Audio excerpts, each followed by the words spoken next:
Mungu kwako. Kusudi la Mungu kwako. Na tulikuja kupata ndani sije sita zenye tulizungumzia kwa mkutano.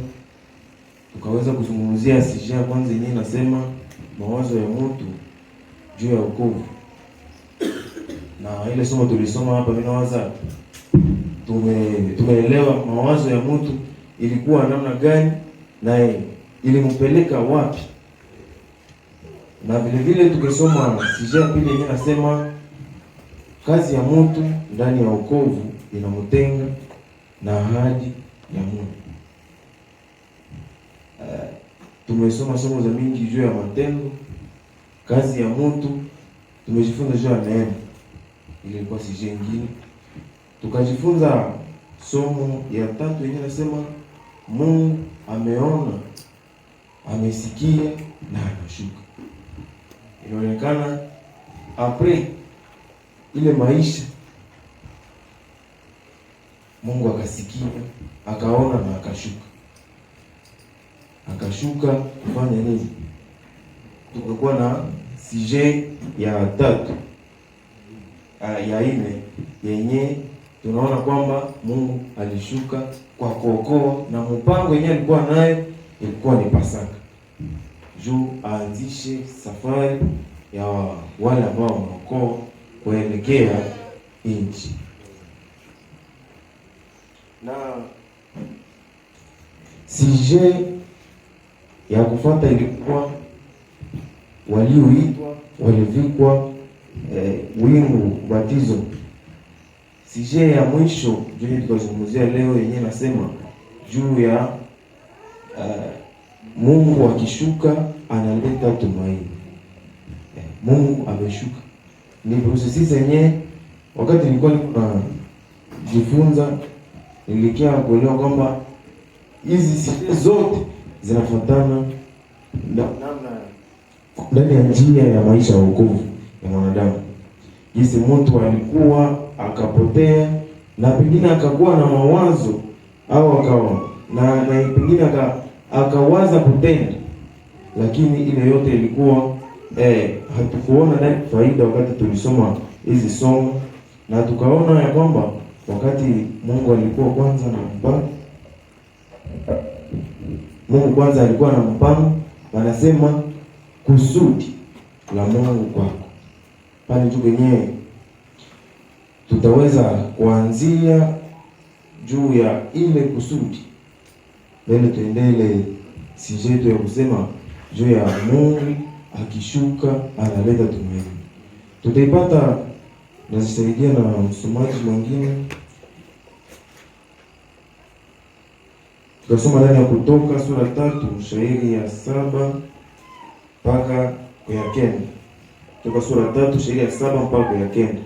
Sijui mwenyewe kuna Swahili nitasoma naye leo.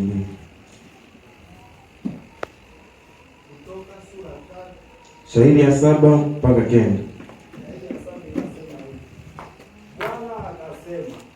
Hakika nimeona teso la watu wangu walio katika Misri, na nimesikia kilio chao kwa ajili ya wasimamizi wao wa utumwa.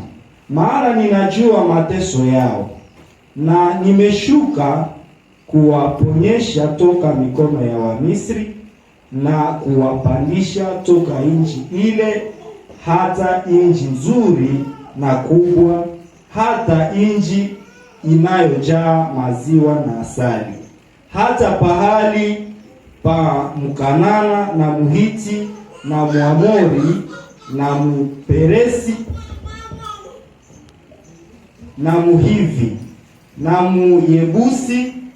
Na sasa tazama, kilio cha wana wa Israeli kimefika kwangu, na tena nimeona mateso ambayo wa Misri wanawatesa nayo.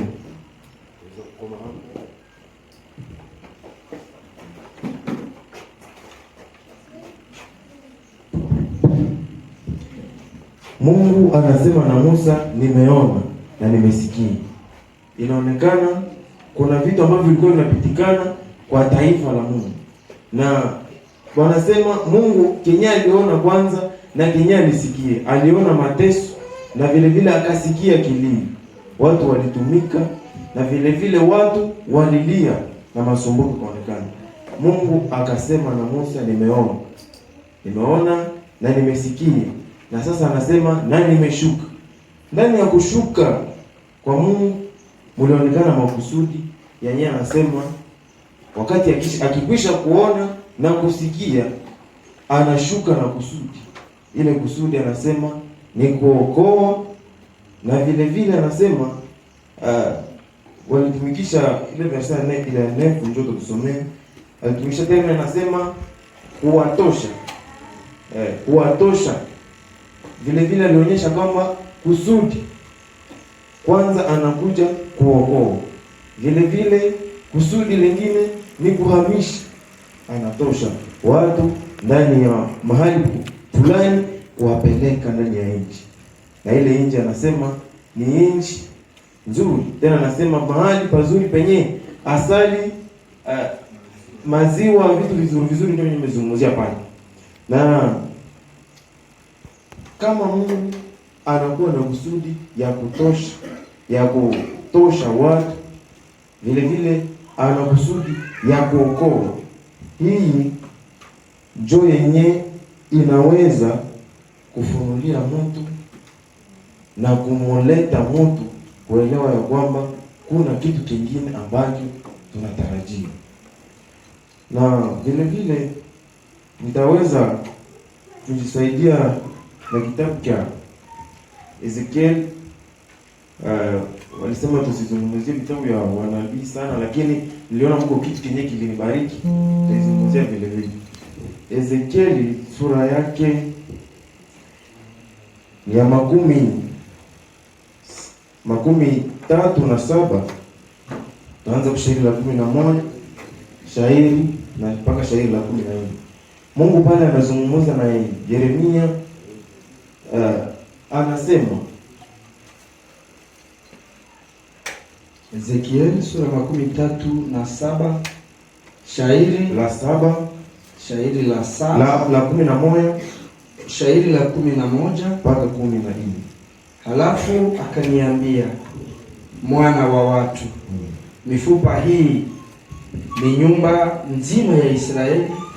Tazama, wanasema mifupa yetu imekauka na taraja letu limepotea, tumekataliwa mbali kabisa. 12. Kwa hivi tabiri ukawaambie, Bwana Mungu anasema hivi, tazameni, nitafungua makaburi yenu na kuwapandisha ninyi toka makaburi zenu, na ninyi watu wangu, na nitawaleta ninyi kwa nchi ya Israeli.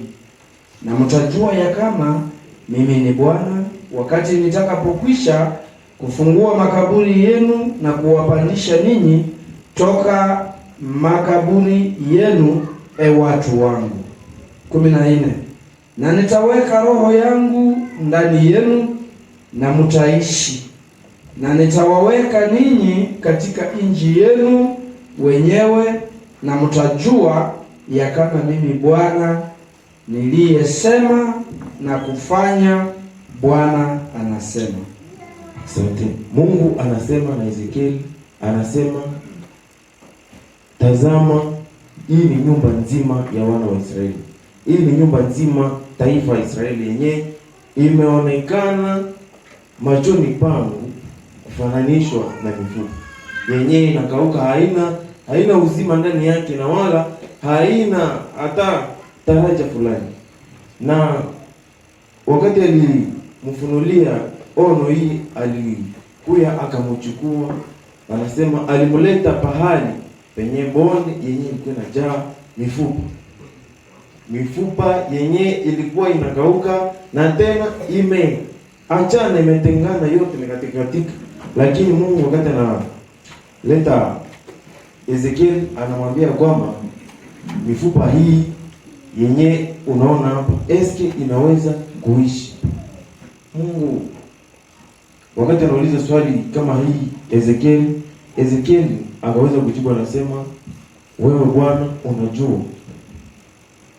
Kwa sababu Mungu alikuwa anataka kufunua kitu fulani kenye alikuwa anaonyesha namna gani watu kabla ya kufunuliwa, kabla ya kuja kwa tumaini, kabla ya Mungu kushuka, walikuwa wanafanana namna gani. Watu walikuwa wanafanana na watu wake, wanasema peple mzima yenyewe, wanasema Israeli wote wanafananishwa na ile mifupa na imekauka. Haikusema se amekufa tu, lakini ameoza, amekauka na imetengana vile vile. Ndio vile mtu alifanana mbele ya kuja kwa tumaini, mbele ya kuja kushuka kwa Mungu.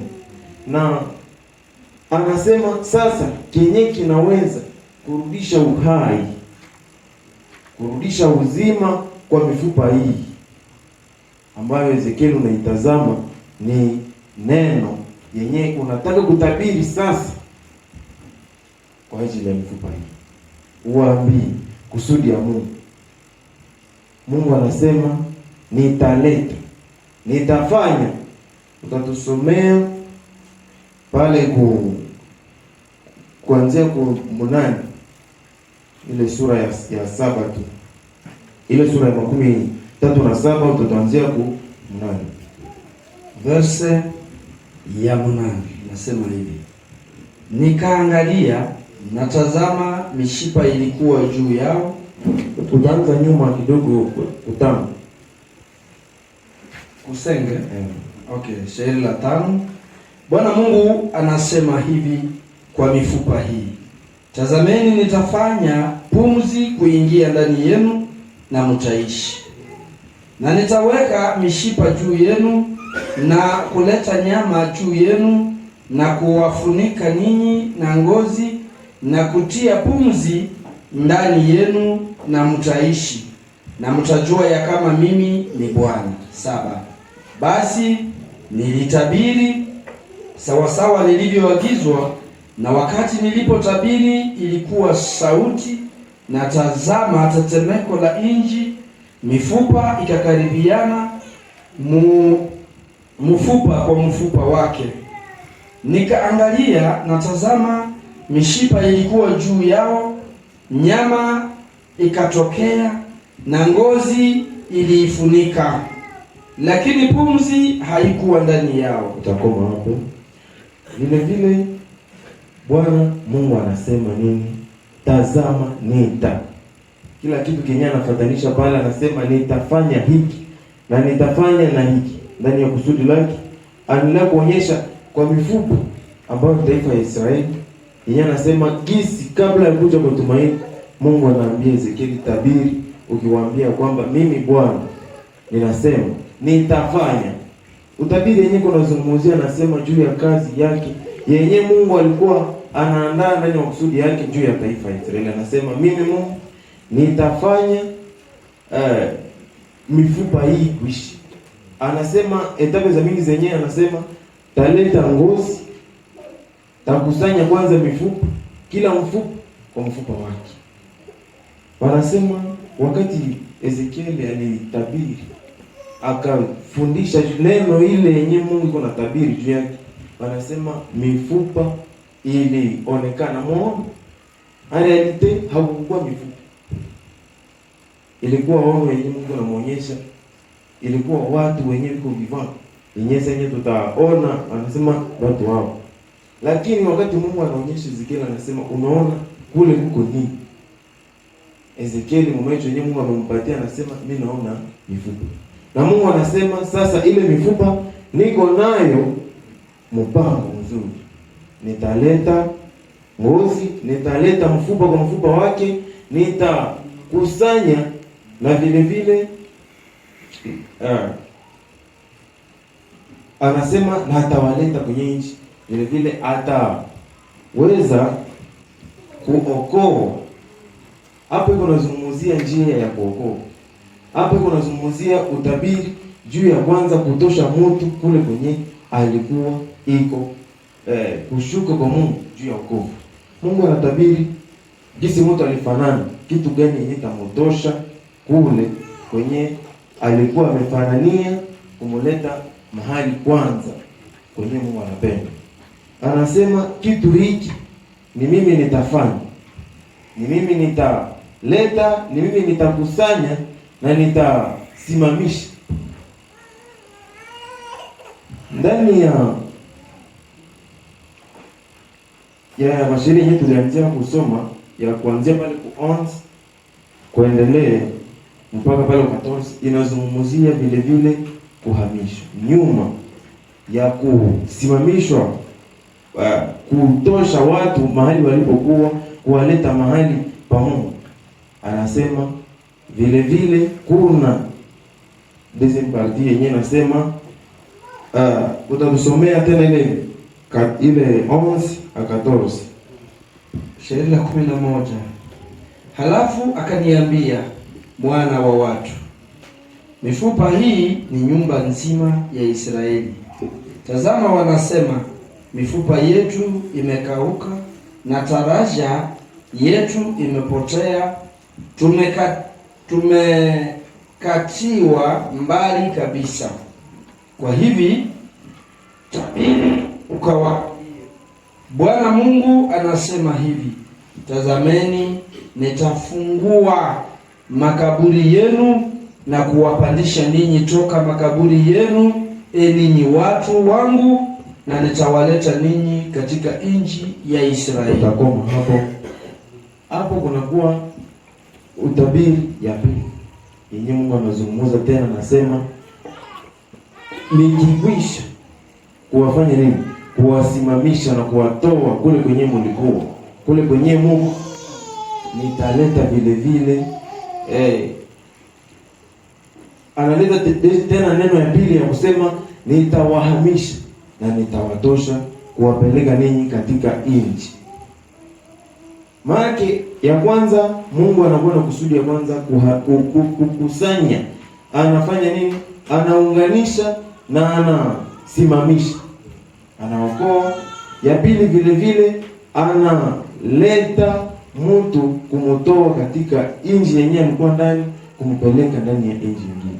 Hii maneno yenyewe Ezekiel aliweza kuonyeshwa na Mungu inazungumzia vitu viwili: kuokolewa kwa mtu na taraja yenyewe Mungu anamwekea. Mungu yeye mwenyewe anasema nitaokoa, sitaokoa tu na basi, nitaokoa vile vile nitahamisha.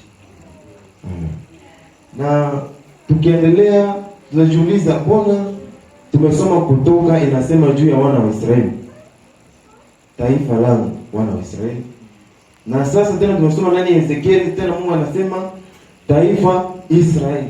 Sisi sasa wa mataifa tunaweza jiuliza, tunasema sasa tena na sie, eske hii ahadi yenyewe iko hapa inatuona kweli, ama na sie tuko parmi ile liste ya watu wenye Mungu anasema atafanyia kitu fulani, ama atahamisha kuwatoa katika nchi ya Misri?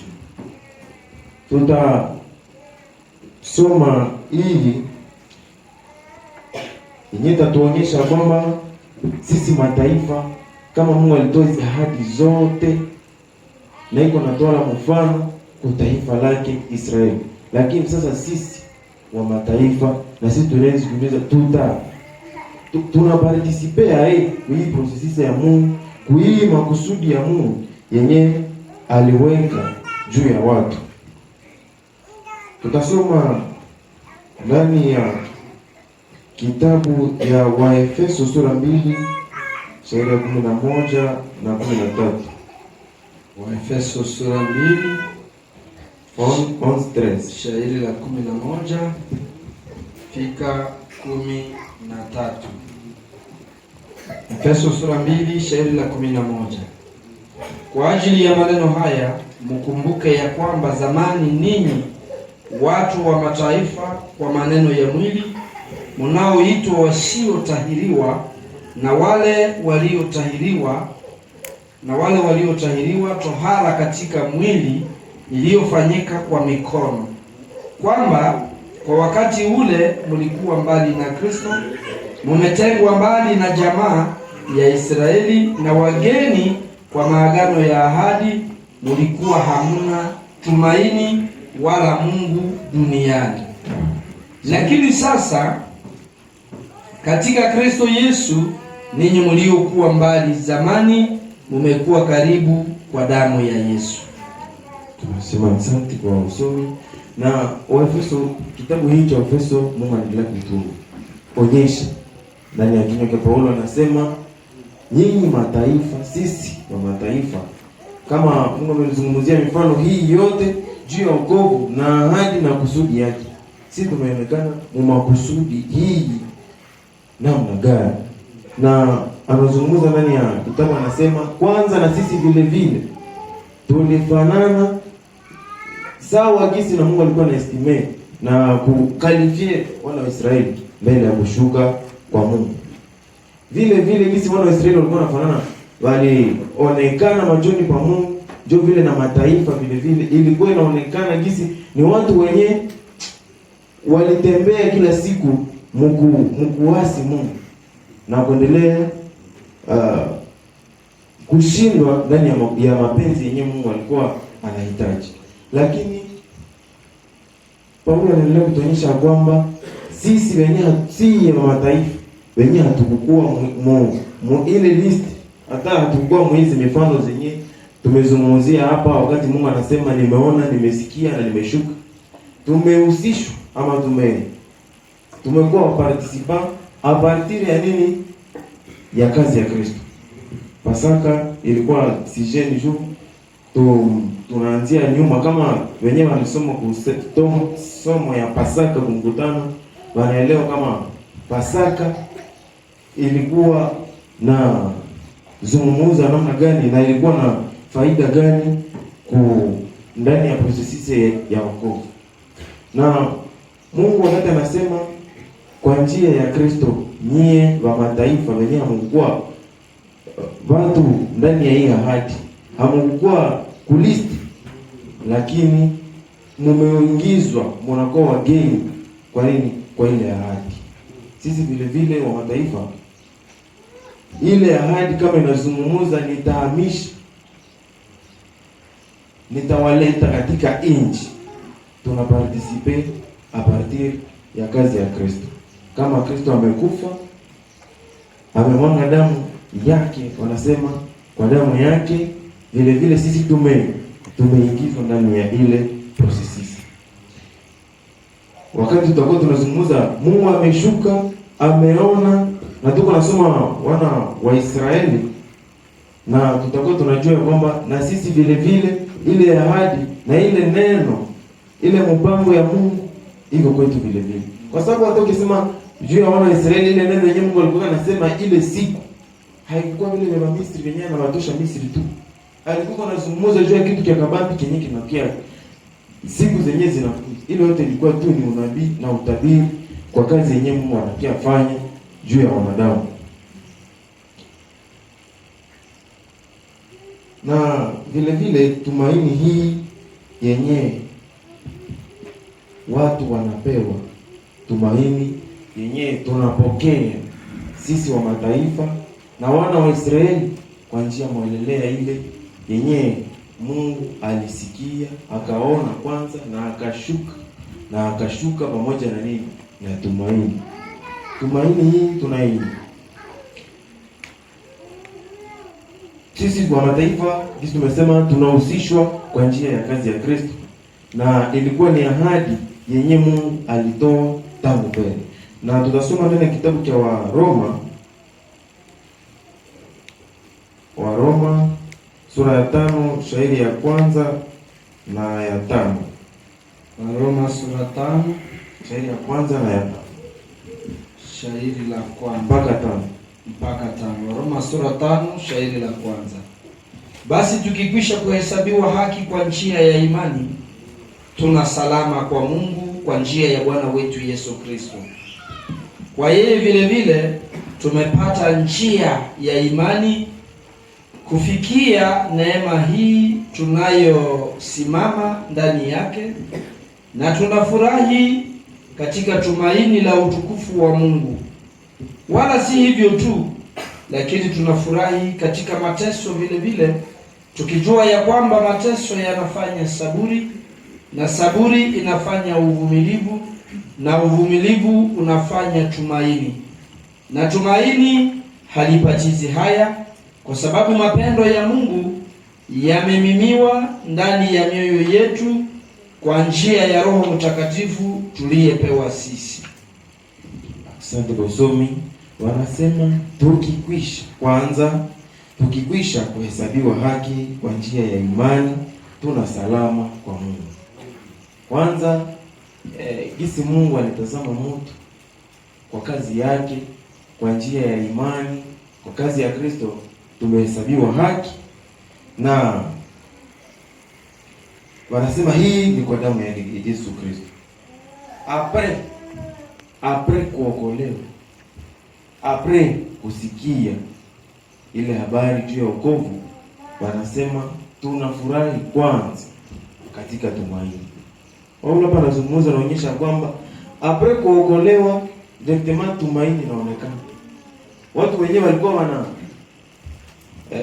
Mungu anasema hawa ni watu wenyewe kwanza hawafanani tumaini, hawaya stahili hata kukua ndani ya hii hali, lakini Mungu akafanya kazi, anawaleta mpaka pahali hapo. Kisha Bwana anasema tukikwisha kuhesabiwa, tukisha apre kukua wenye haki, hapana kwa njia yetu, kwa njia ya Mungu, tena ndani ya imani kwa damu yake Yesu Kristo, tunafurahi katika tumaini. Kuna furaha yenye iko tena katika tumaini. Kisi tulianza somo tunasema Mungu wakati anashuka alikuwa na objective ya kwanza, anasema ndaokoa na ndahamisha, ntatosha. Hili ilikuwa ni tumaini yenye Mungu aliweka kwetu wakati anasema neno kama hili, anaokoa na atahamisha. Na Paulo anaonyesha tumaini imefika, imeonekana. Apre kufanya nini? Apre kuhesabiwa haki, apre kufunuliwa, apre kujua neema yake Bwana Yesu Kristo, tumaini inafika, inaonekana. Wanasema na kila mwenye naamini hii,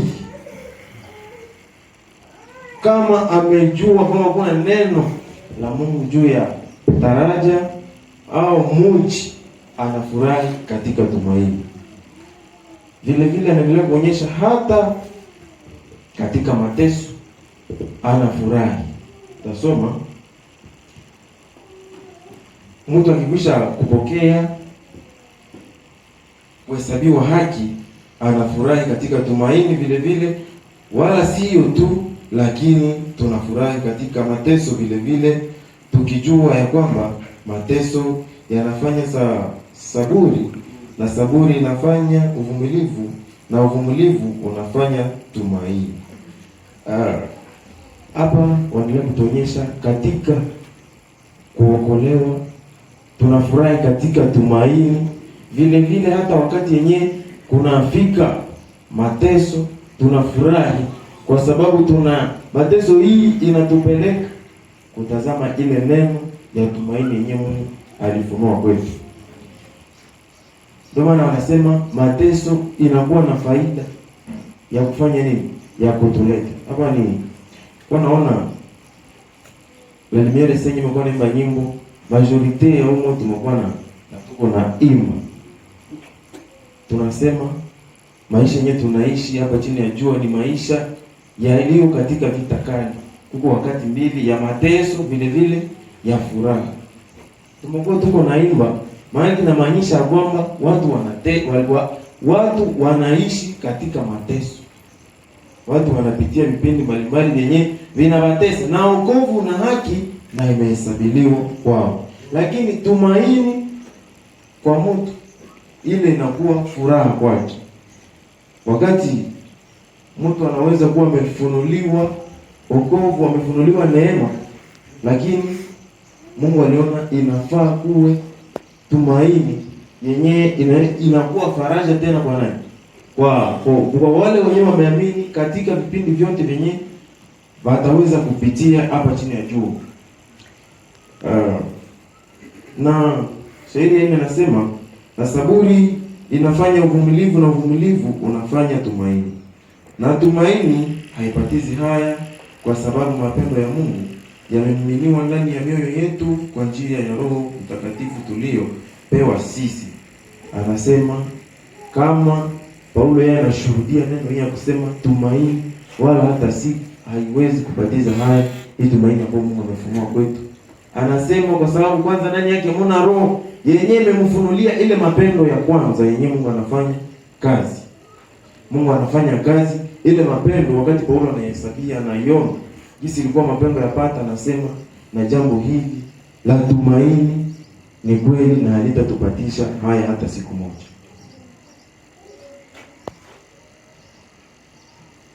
Wakati tunakuwa ndani ya maneno ya Mungu, kama tuko hapa sasa, tulikombolewa kwanza.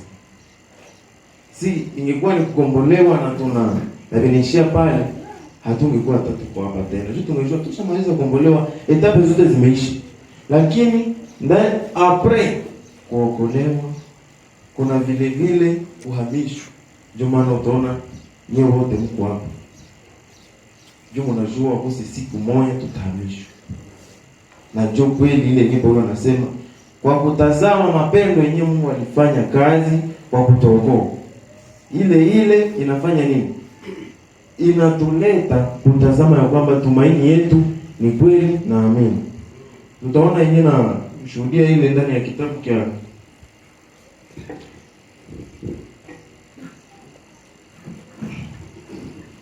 tutaona ndani ya kitabu cha Wakolosai sura ya kwanza shairi ya 5. Wakolosai sura 1 shairi lake la 5. Kwa sababu ya tumaini mulilowekewa akiba mbinguni, habari zake mulizosikia zamani katika neno la kweli ya habari njema, iliyofika kwenu, kama ni vile katika ulimwengu wote, ikizaa matunda ya kukua, kama inavyokuwa ndani yenu vile vile, tangu siku muliposikia na kujua neema ya Mungu katika kweli. Shairi hili napenda nisome na mimi bisi nende nayo polepole. Shairi ya 5 isinasema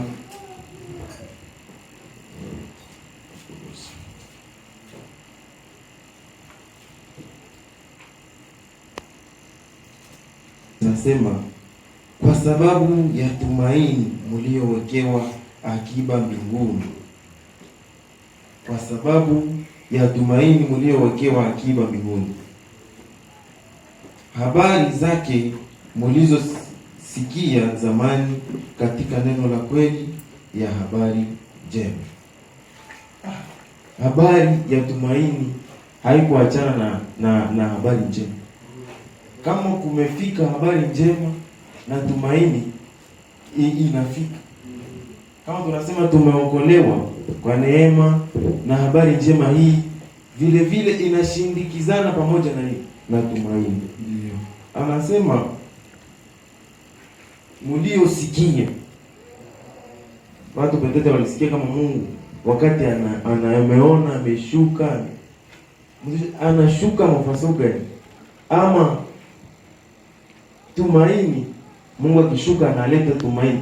Anakia na itupokeza au anitupatia namna gani juu tuseme njoo hii tumaini imefika. Lakini kwa njia ya habari njema ile yenyewe Mungu ameokoa, amefanya kazi, anasema mimi mwenyewe nitafanya. Na amefanya. Ile mbele ilikuwa niko na tabiri. Lakini leo jinsi tutafikia kule kwa wakati Mungu ile mbele alikuwa anazungumza kwa kutabiri, kwa sababu alikuwa na pangilio. Lakini leo maneno haya yametimilika juu ya kuokoa, juu ya kushuka, yametimilika ndani ya Kristo. Na ndani ya habari njema hii ndio wanasema vinatembea pamoja. Hata kama Watesalonika inasema hatutaki mkose kujua habari yenyewe ni atumaini. Inaonekana watu banezi kwa sana wenyewe walisikia neno ya Mungu mimi hawajaelewa mpaka kufunuliwa kuna jambo lingine ambalo Mungu alikuja nalo pamoja na habari njema ambalo ni tumaini. Paulo akasema na watu hatutaki mkose kujua kwamba kuna jambo lingine kisha ya kuokolewa.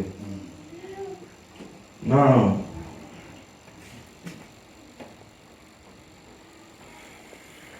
tumaini hii wanasema ni akiba nzuri yenye tumewekewa mbinguni. Tumaini haiko wanasema haiko ya hapa, haiko yenye yenye sasa yenye na timilika itatimilikia hapa. Wengine wengine wanasema watatimilishia hapa, lakini ya Mungu haitatimilikia hapa. Anasema ndio maana alikuwa anaanzia kule mwanzo, nitatosha, nitahamisha na kuwapeleka katika nchi. Anasema tumaini hii haitatimilikia hapa, mumeiwekewa akiba mbinguni, mumeiwekewa akiba trezor imewekewa mbinguni. Hakuna akiba yenyewe wanasema tumeweka akiba yenyewe. Mungu anasema mimi naiweka mbinguni. Vitu vyenyewe viko hapa dunia vyenyewe watu kwanza wanafurahiaka, yenyewe ni vya kidogo kidogo, vyenyewe watu wanasema hiki, na watu wanakuwa kapable kufanya vitu vya mingi juu kusema afikie kitu fulani kenyewe iko natazama. Lakini Mungu anasema ameweka ndani ya kinywa cha Paulo, anasema nimeweka tumaini, nimewawekea akiba mbinguni. Hii akiba ameweka mbinguni, haiko kusema seme tutaiweka ama tuiweke, lakini mumewekewa tayari, imewekewa wakati kuna zungumuzo. Na tunasoma kitabu vile vile cha Waefeso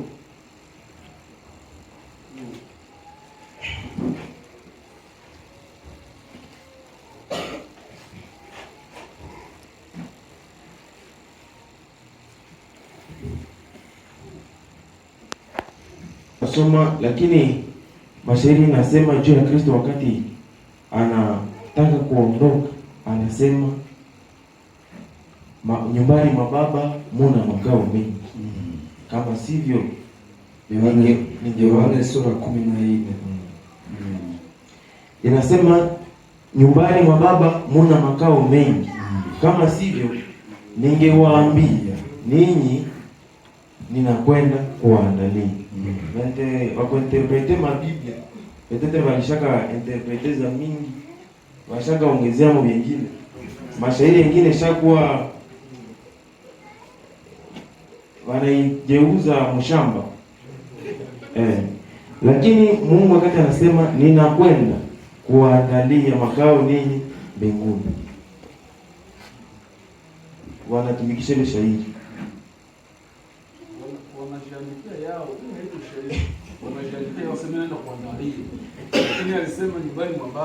kuna makao mengi.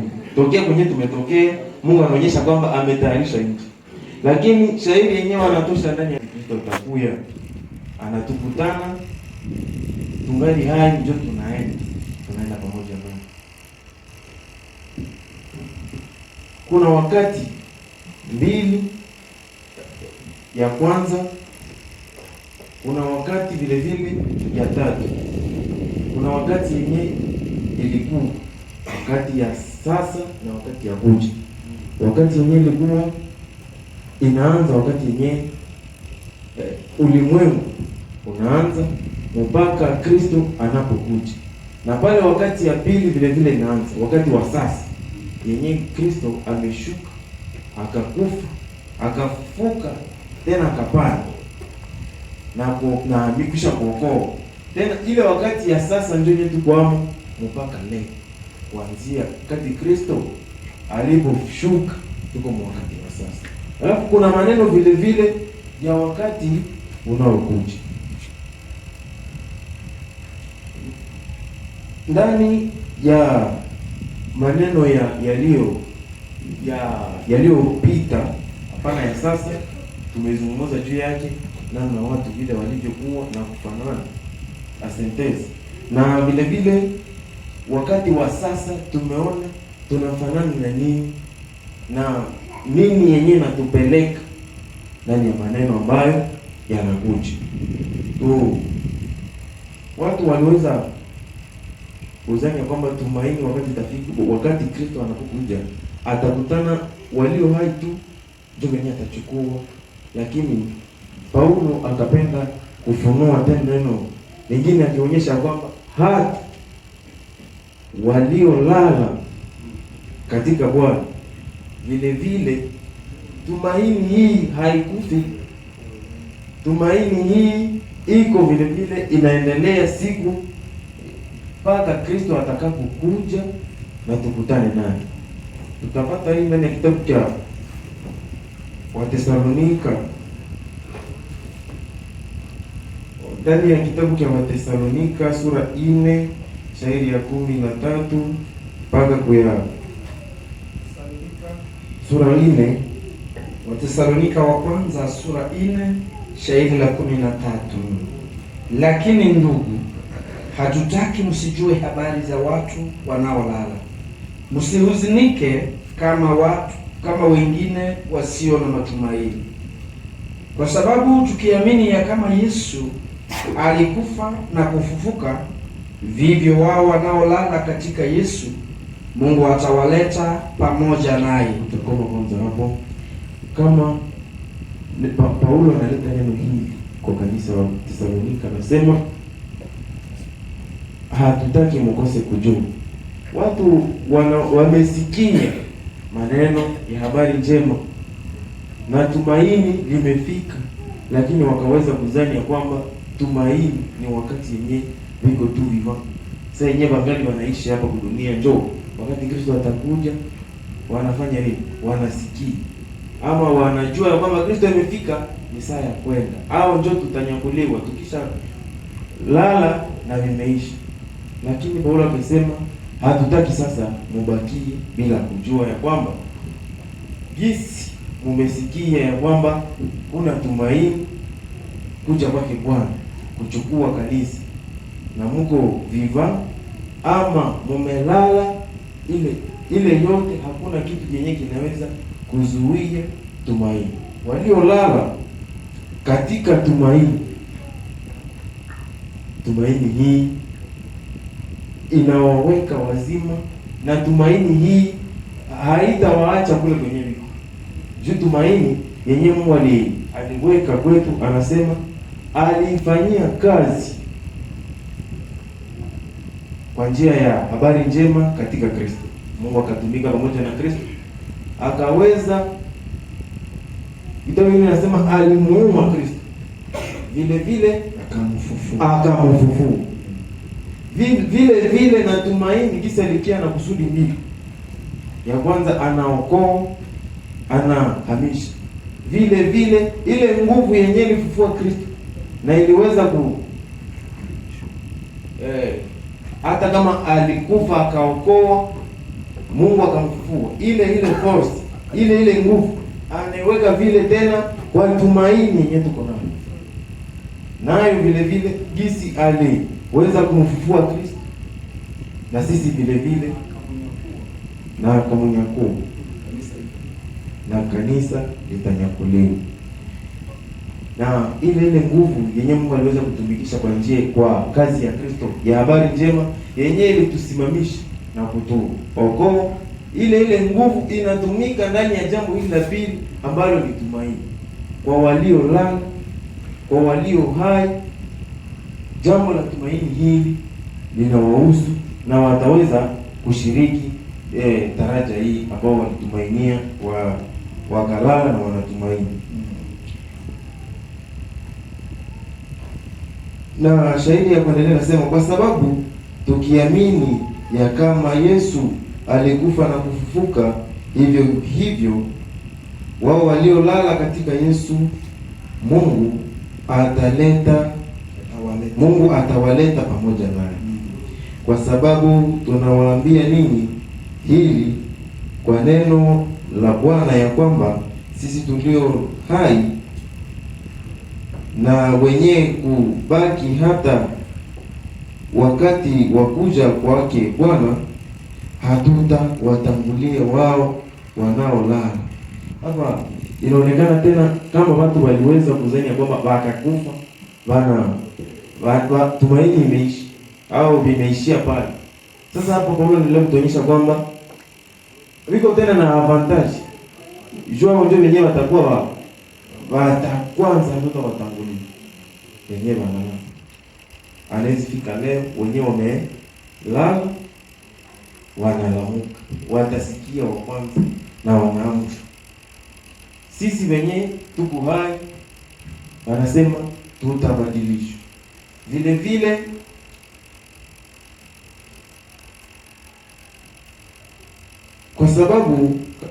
kwa sababu Bwana mwenyewe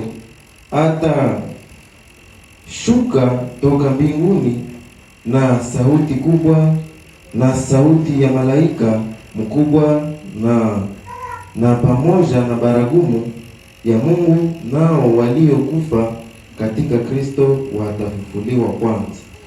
Hapa tumezungumzia wakati ya kwanza yenye tulisikia kwamba ni mbele ya kuja kwa Kristo. Wakati ya pili Kristo anakuja, wakati wa sasa Kristo anakuja na inaisha mpaka tena wakati atakaposhuka. Kisha kuna maneno tena ya wakati utakao kuja. Wakati Kristo anapokuja, wanasema ni maneno yote hii, wakati tuliokolewa, wakati tutakaponyakuliwa, ni mwanzo ya wakati wa sasa na mwisho wa wakati wa sasa, kuendea wakati maneno yatakao kuja sie na tumeshaenda kuwa warithi wa tumaini. Na hapa tunaona ya kwamba Bwana wanasema atashuka, na ndani ya kushuka wanasema sasa, kwa sababu Bwana mwenyewe atashuka toka mbinguni na sauti kubwa na sauti ya malaika mkubwa na pamoja na baragumu ya Mungu, nao waliokufa katika Kristo watafufuliwa kwanza. Kisha sisi tulio hai tuliobaki tutanyanyuliwa pamoja nao katika mawingu kukutana na Bwana katika hewa, na hii tutakuwa pamoja na Bwana milele. Basi tufarijiane kwa maneno haya. Anasema Bwana wakati atakaposhuka, wakati ya sasa niko na ishi, anasema wafu wenyewe walilala ndani ya tumaini wanaamka, na sisi tulio hai tunafanya nini? Tunabadilishwa. Na kama wanasema Kristo alikuja na atakuja, ile ndio parcours yenyewe Yesu imesemekana kwamba ataonekana huko, lakini mara ya pili hatashuka, hatafika chini. Lakini kisa alishuka akafika chini na akatembea na watu, ile siku atafika na tunakutana naye angani. Sijui itakuwa namna gani. Anasema watu wenyewe wanakufa, wanafufuliwa, na walio hai wanabadilishwa kukutana naye.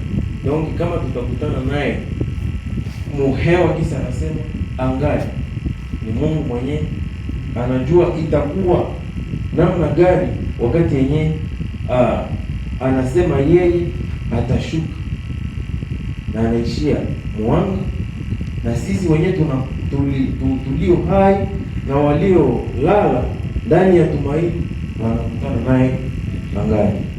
Ni tumaini hii yenyewe wanasema inafaa na inaomba kwa kufarijiana. Hizi wanasema mateso iko hapa chini ya juu, tumeokolewa, lakini kuna vipindi mbalimbali vyenyewe tunaweza kupitia.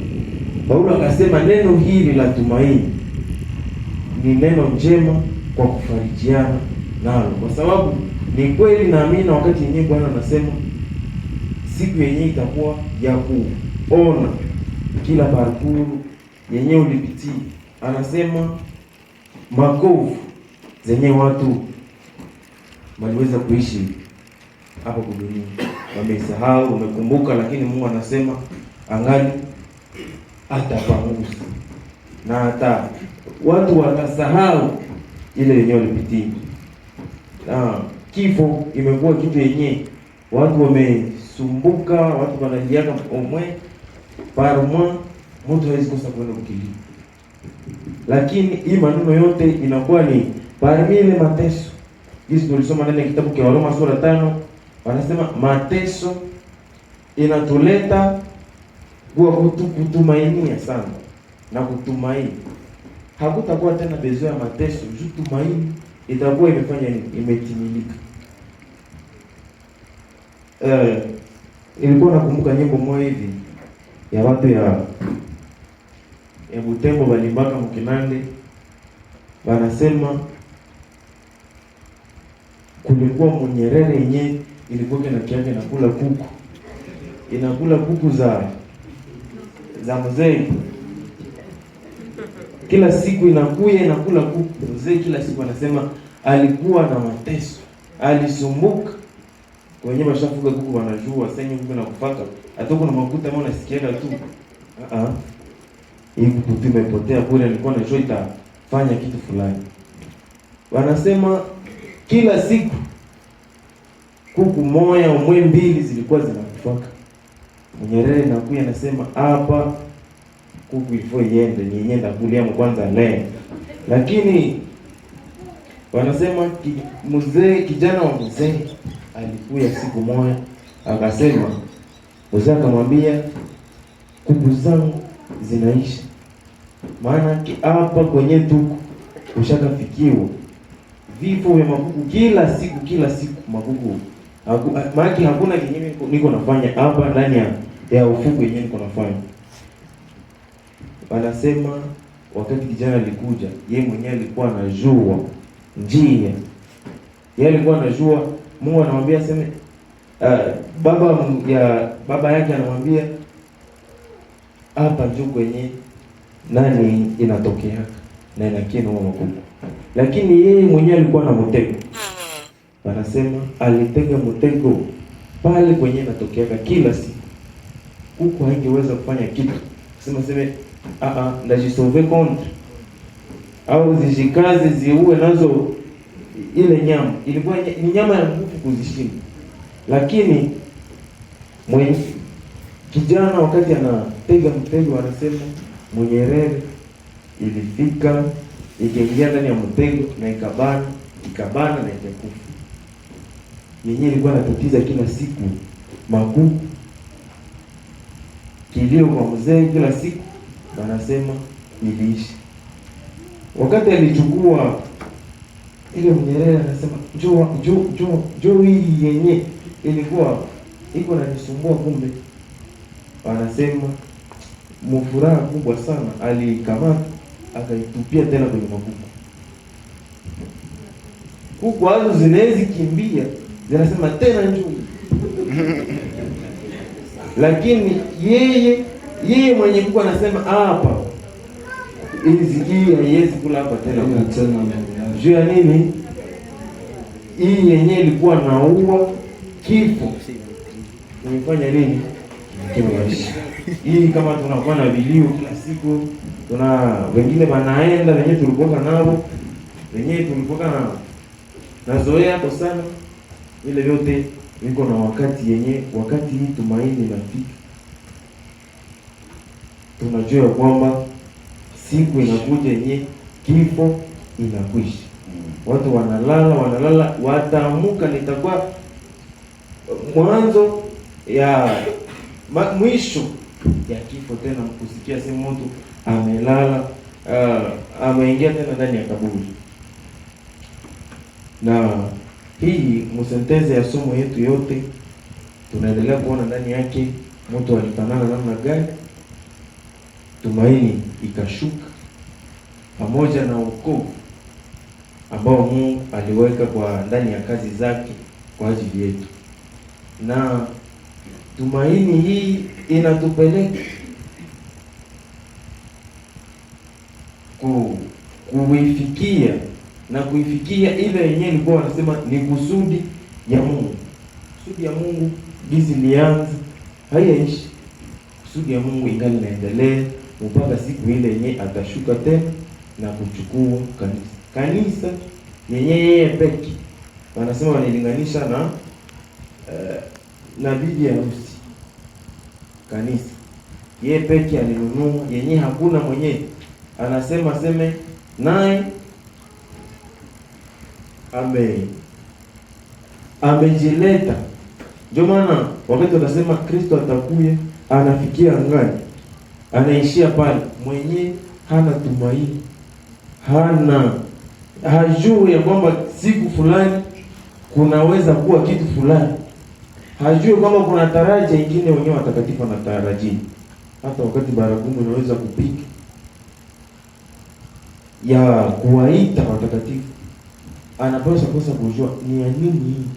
Lakini wakati tumesikia habari njema na tunafunuliwa ya kwamba kuna tumaini, na hii tumaini natuleta kujua na siku ya mwisho kusikia, wakati baragumu ya Bwana inapopigwa, ya kutuita kwenda kukutana naye angani. Kwa machache tunashukuru kwa kusikiliza, lakini hii ni baraka ambayo tulipitia kwa mkutano. Ilikuwa somo ya sita, na ile ndio parti yenyewe nilisikia ndani. Mungu atubariki.